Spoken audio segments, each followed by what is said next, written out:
नमस्कार दोस्तों, quantum mechanics की लेक्चर सीरीज में डॉक्टर अरविंद शर्मा, सह आचार्य भौतिक शास्त्र, राजकीय डूंगर महाविद्यालय बीकानेर, आपका फिर से स्वागत करता हूं। हमारा लेक्चर चल रहा है स्पेक्ट्रा ऑफ हाइड्रोजन। हाइड्रोजन के स्पेक्ट्रम को समझने के लिए किन किन फंडामेंटल्स की आवश्यकता होती है। पिछले लेक्चर में वेव नंबर पे हमने ये फॉर्मूला डिराइव करा था 1/लैम्डा, इसको देखा था, डिराइव पहले कर चुके हैं। 1/लैम्डा RH 1/n1 square minus 1/n2 square, जहां RS रिडबर्ग नियतांक होता है।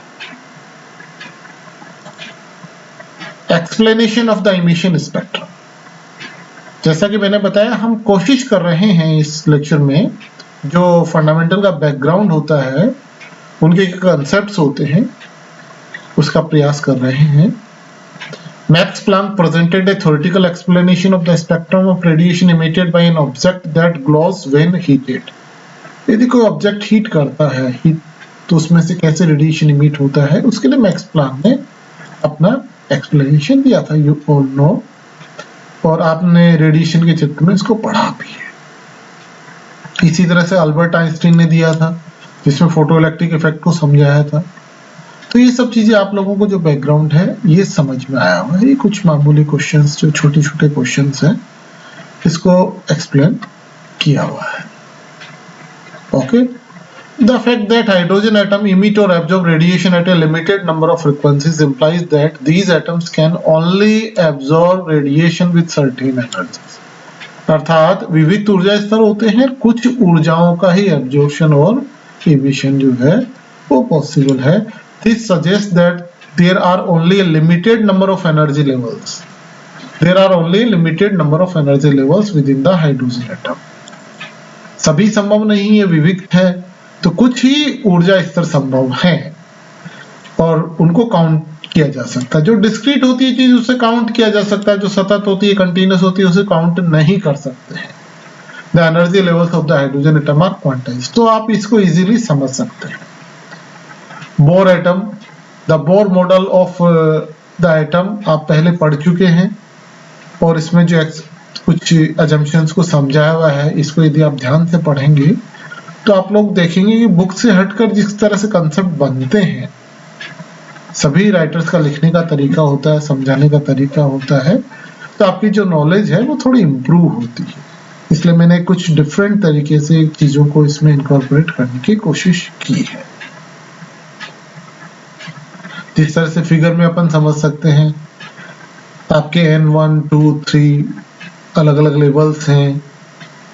अगर आपके पास में जो इलेक्ट्रॉन है वो लोअर एनर्जी लेवल से हायर एनर्जी लेवल पे जाता है, निम्न स्तर से ऊर्जा स्तर, उच्च ऊर्जा स्तर में जाता है, निम्न ऊर्जा स्तर से उच्च ऊर्जा स्तर में जाता है, तब तो क्या करेगा, एनर्जी को एब्जॉर्ब करेगा, अवशोषण करेगा। और अगर उच्च स्तर से निम्न स्तर पे अगर आता है तो वो ऊर्जा का इमिशन करेगा, अर्थात उत्सर्जन करेगा। इसको फिगर से आप इजीली समझ सकते हैं। 3 points deserve particular attention. First, Bohr recognized that his first assumption violates the principle of classical mechanics। ये बहुत महत्वपूर्ण पॉइंट है। पहला जो assumption था वो प्रिंसिपल ऑफ क्लासिकल मैकेनिक्स को वॉलेट कर रहा है। But he knew that it was impossible to explain the spectrum of hydrogen atom within the limits of classical physics। उसको पता था कि चिरसम्मत जो भौतिकी है उसके अनुरूप इसको एक्सप्लेन नहीं किया जा सकता। He was therefore willing to assume that one or more of the principles from classical physics might not be valid on the atomic scale। Board ने क्या समझा और क्या बताया कि जो चिरसम्मत भौतिकी है उसमें एटॉमिक स्केल पे अगर अपन चले जाते हैं, एटॉमिक स्केल पे अगर हम जाते हैं तो वहां एक या अधिक जो नियम है वो वैलिड नहीं होते हैं। Second, he assumed there are only a limited number of orbits in which the electrons can reside। कुछ ही ऐसे हैं जहां पे इलेक्ट्रॉन ऑर्बिट में राउंड लगा सकता है। He based This assumption on the fact that there are only a limited number of lines in the spectrum of the hydrogen atom, and his belief that these lines were the result of light being emitted or absorbed as an electron moved from one orbit to another orbit. जो electron एक स्तर से दूसरे ऊर्जा स्तर में जाता है तो वहां पे इस प्रकार की जो संभावनाएं थी, जो इसका एक्सप्लेनेशन था, जो दूसरे एजम्पशन का, वो समझाने में कामयाब हुआ। और फाइनली जो थर्ड था, bore restricted the number of orbits on the hydrogen atom by limiting the allowed values of the angular momentum of the electron. Any object moving along a straight line has a momentum equal to the product of its mass m and velocity v. Okay, an object moving in circular orbit has an angular momentum. Angular momentum क्या हो जाएगा आपकी, r cross p होता है, mvr हो जाएगा। r cross p angular momentum क्या लेते हैं आप लोग, r cross p। r position p momentum mv होता है, r हो क्या तो mvr जो आपके। Bohr assumed that angular momentum of the electron can take on only certain values, integer times of Planck's constant divided by 2। तो जो mvr होता है आपके n h भाग h upon 2 pi, here n 1 2 3 4, जो n 1 2 3 4 अपन ले सकते हैं। Bohr then used classical physics to show that energy of an electron in any one of these orbits is inversely proportional to the square of the integer.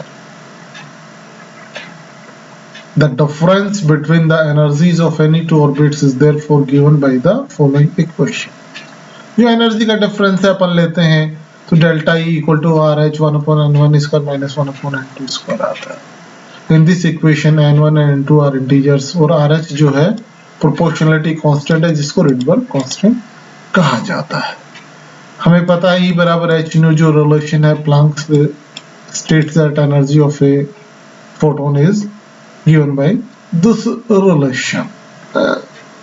Okay, by using again same relation you can deduce.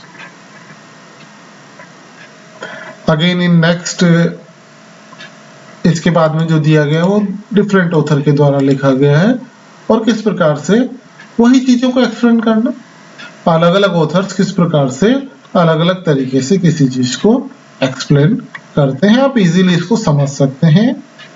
मैंने इसीलिए इनको कुछ ज्यादा different articles अलग अलग author के द्वारा दिए गए उनको इंक्लूड किया है। ये आपके जो समझने का लेवल है, या अर्थात आप जो समझते हैं किस प्रकार से कहीं चीज आपको समझ में आ सकती है। अलग अलग स्टूडेंट का अलग अलग लेवल होता है, किसी को किसी ऑथर की चीज या किस प्रकार से एक्सप्लेनेशन समझ में आ जाए। The electron energy level diagram for hydrogen atom, हमें पता n बराबर 1 ले ले, n बराबर 2 ले ले, n बराबर 3 ले ले, n बराबर 4, n बराबर 5, इस तरह से अगर ले, अगर n बराबर 1 बार n बराबर 1 ऊर्जा स्तर पर अगर उच्च ऊर्जा स्तर से इलेक्ट्रॉन्स आ रहे हैं, 2 से 3 से 4 से n बराबर 1 में आ रहे हैं, तो ये सीरीज क्या कहलाती है, Lyman series.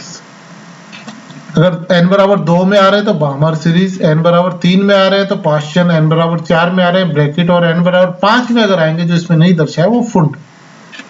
Lyman, Balmer, Paschen, bracket and Fund. L for Lyman, B for Balmer, P for Paschen, B for bracket and Fund, P F U N D. L B P B P. L from here, L B P B P. इस प्रकार से बस आपको ये ध्यान रखना है कि B for Balmer, Paschen, फिर bracket and Fund। तो इस प्रकार से आप इसको याद भी रख सकते हैं। तो इलेक्ट्रॉन ट्रांजिशन जो आपको आसानी से आपको समझ में आया हुआ है। इसके बाद में hyper physics, quantum mechanics, quantum hyper physics में क्वांटम फिजिक्स का जो पार्ट है आर नवे के द्वारा बहुत से टॉपिक्स को समझाया हुआ है, उसमें से मैंने इस पार्ट को लिया है। ये एक तरह से पावर पॉइंट प्रेजेंटेशन या जिस तरह से आपको चार्ट बनाया हुआ होता है लेबोरेटरीज में, उसके अनुसार समझाते हैं। जिसमें चार्ट में आप बहुत अच्छी प्रकार से चीजों को समझ सकते हैं। जैसे इलेक्ट्रॉन ट्रांजिशन है किन्हीं भी दो लेवल्स पे, जैसे n बराबर 1 है, n बराबर 2 है। तो बोर मॉडल क्या कहता है? The Bohr model for an electron transition in hydrogen between quantized energy levels with different quantum numbers and yields a photon by emission with quantum energy। जैसे n1 और n2 ये निम्न ऊर्जा स्तर है E1 और उच्च ऊर्जा स्तर E2 है। तो E2 से इलेक्ट्रॉन अगर E1 में आता है तो ऊर्जा का उत्सर्जन होता है, इमिशन होता है with quantum energy. A downward transition involves emission of a photon of energy. h nu equal to E2 minus E1।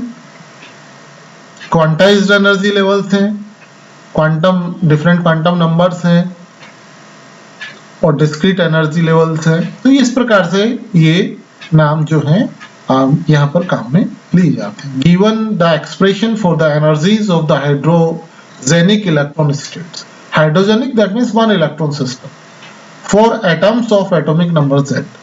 तो आप यहाँ ले सकते हैं h nu बराबर ये, और इस प्रकार से इसको अगर अपन रखते हैं तो ये आप इसको इलेक्ट्रॉन वोल्ट में कन्वर्ट कर सकते हैं, जिसमें Z स्क्वायर आ जाता है।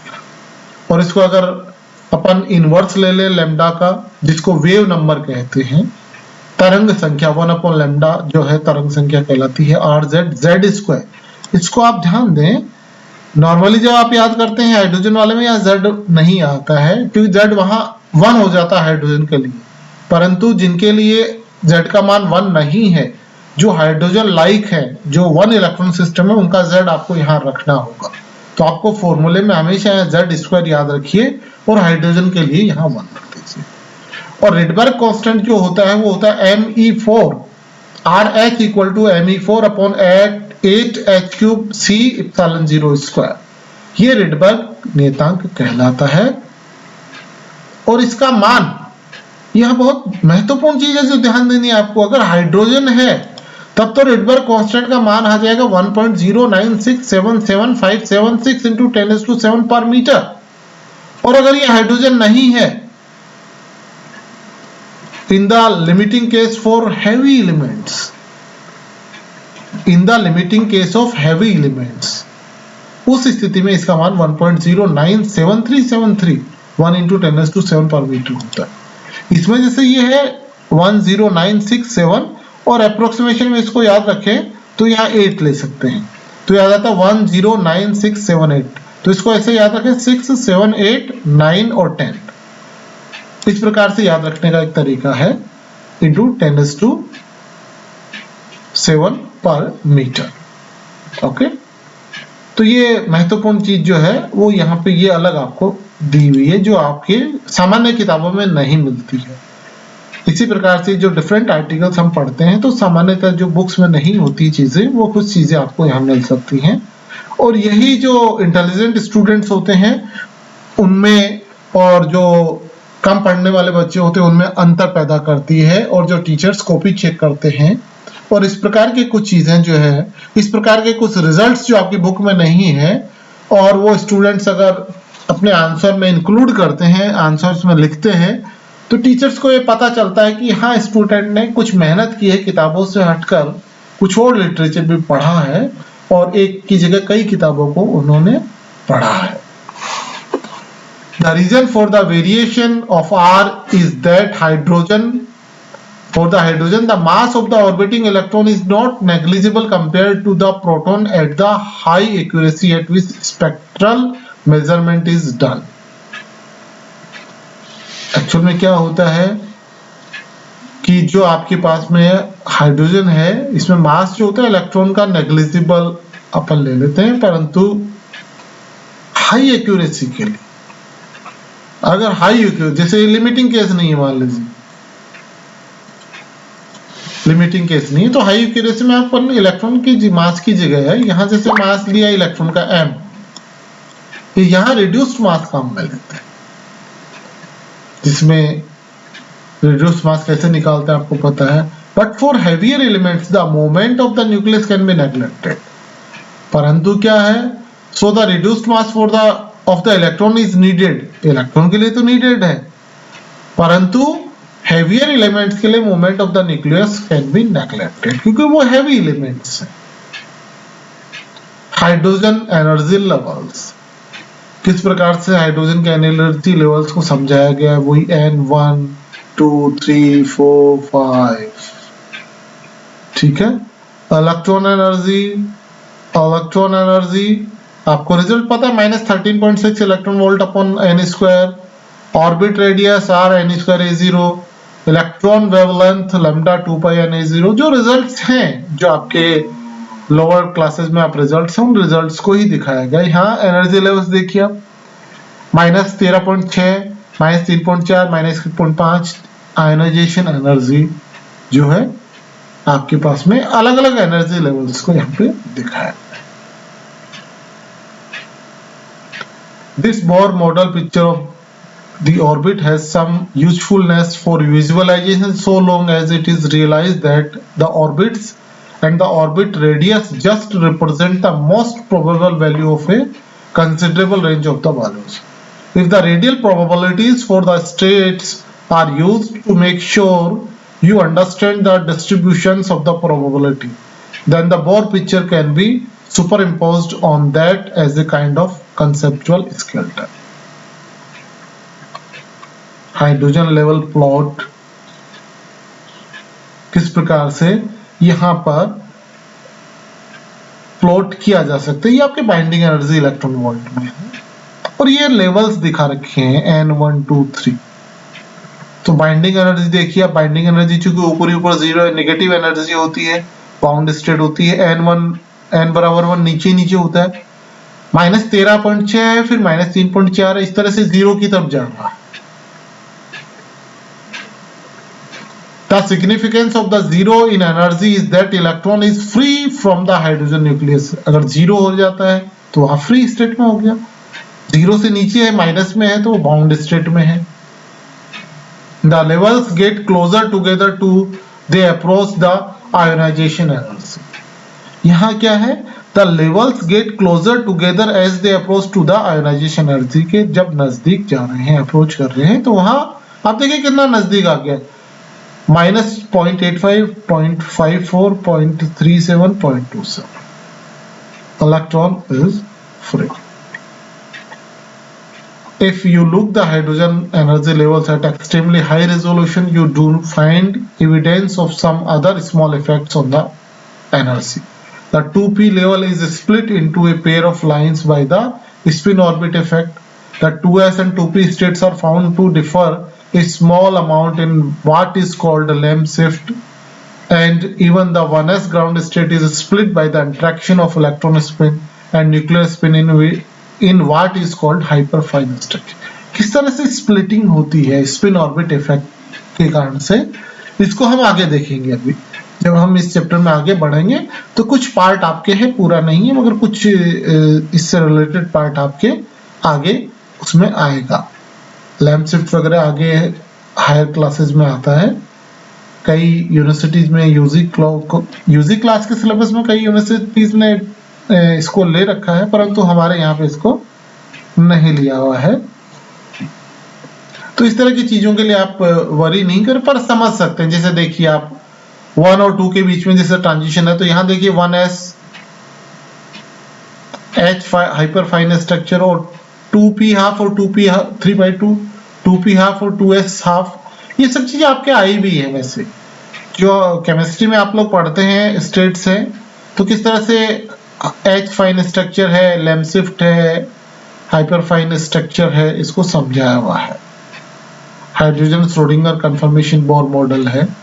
जैसे हाइड्रोजन श्रोडिंगर का जो बोर मॉडल है, कन्फर्मेशन बोर मॉडल का कैसे हाइड्रोजन श्रोडिंगर करता है, उसको समझाया हुआ है कि इस रिलेशन से हम जो निकालते हैं वो रिजल्ट सेम आते हैं।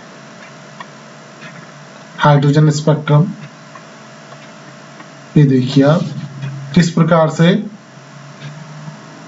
वही चीज है। अगर अपन उसको देखें, n बराबर 1 से शुरू करिए, 1 2 3 4, 1 में अगर आ रहा है तो आप देखिए आपके पास में क्या है, लाइमन सीरीज जो होती है अल्ट्रावायलेट रीजन में होती है। लाइमन के बाद में क्या होता है, लाइमन सीरीज किसमें, अल्ट्रावायलेट में। बामर सीरीज विजिबल में आ गई। लाइमन बामर पाश्चन सीरीज इंफ्रारेड में पाश्चन, और उसके बाद में इन्होंने ब्रैकेट और फोन को नहीं दिखाया है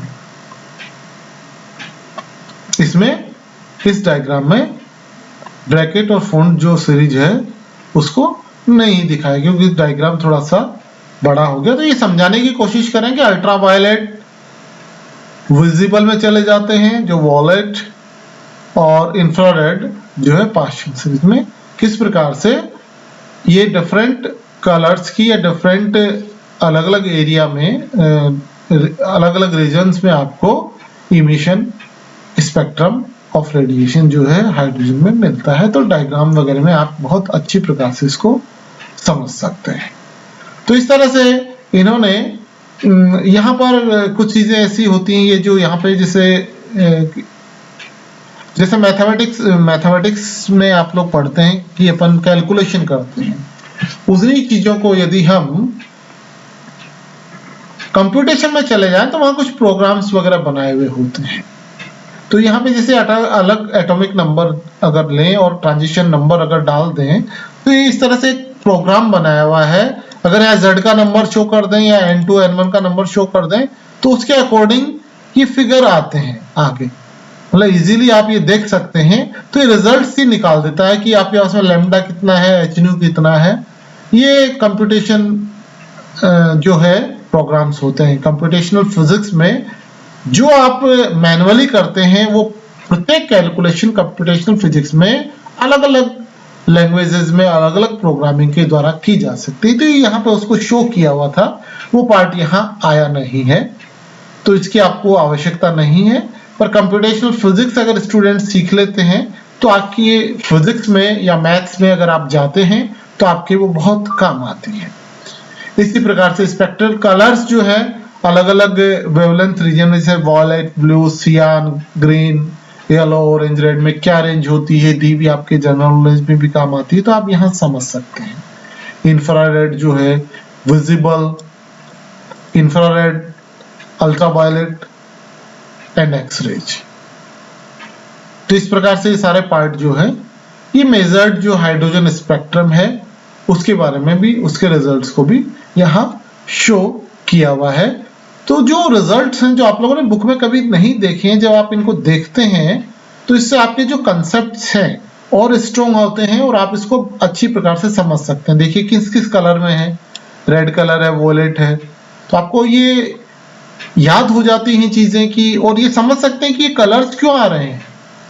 जब आप आगे एक्सपेरिमेंट करेंगे और आपने किया होगा ऑप्टिक्स वगैरह में, जैसे आप लोगों ने किया होगा, तो उनमें जो कलर्स आते हैं वो क्यों आते हैं, किस प्रकार से वो दिखाई देते हैं, थ्योरेटिकली भी आप इसको समझ सकते हो कि थ्योरेटिकली ये वैल्यूज कैसे आते हैं। आप एक्सपेरिमेंट करते हैं और जिन्होंने बताया ना भी कंप्यूटेशनल प्रोग्रामिंग करते हैं, उसमें थ्योरेटिकल रिजल्ट आते हैं। जो आपके फॉर्मूले हैं उनको कंप्यूटेशनल फिजिक्स से प्रोग्रामिंग करके जो रिजल्ट्स के अकॉर्डिंग आपके क्या आना चाहिए, वो रिजल्ट कंप्यूटेशनल फिजिक्स में हम देख सकते हैं उसको करके, जिस चीज को आप प्रैक्टिकल में करके देखते हैं। तो दो तरह की रिसर्च होती है हायर लेवल पे, तीन तरह की होती है वैसे तो, 3 या 4 मिक्सअप भी कर सकते हैं। थ्योरेटिकल फिजिक्स, एक्सपेरिमेंटल फिजिक्स और सेमी एक्सपेरिमेंटल और थ्योरेटिकल भी हो सकता है। ओके, और कंप्यूटेशनल रिसर्च भी हो सकता है जिसमें आप कंप्यूटेशनल प्रोग्रामिंग करके सभी रिजल्ट्स को दिखाते हैं।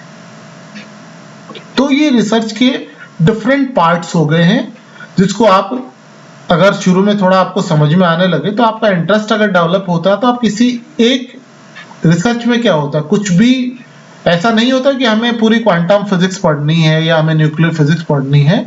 किसी एक पर्टिकुलर रीजन में, जैसे हाइड्रोजन स्पेक्ट्रम पे जैसे बोर्ड ने बहुत समय पहले जैसे रिसर्च की, तो एक पर्टिकुलर टॉपिक पे रिसर्च होती है। जैसे कूलम ने कूलम्स लॉ पे की, गॉस ने गॉस लॉ पे की, तो एक पर्टिकुलर टॉपिक पे होती है। जो टॉपिक जो है वो साइंटिस्ट जो होता है वो चूज करता है कि जो पहले काम हो चुका है उसमें कहीं कोई संभावनाएं हैं, उसमें कुछ नया परिवर्तन करके कुछ नए रिजल्ट्स दिए जा सकते हैं या नहीं दिए जा सकते हैं। तो इस प्रकार से इन चीजों से आप ये भी समझ सकते हैं, जिनको हायर स्टडीज जो एमएससी फिजिक्स मैथ्स वगैरह या केमिस्ट्री किसी में भी आप जाएंगे, सभी में ये चीजें काम आती हैं और आपका एक आईक्यू लेवल बढ़ता है। धन्यवाद दोस्तों, क्वांटम मैकेनिक्स की सीरीज में फिर मिलेंगे। धन्यवाद।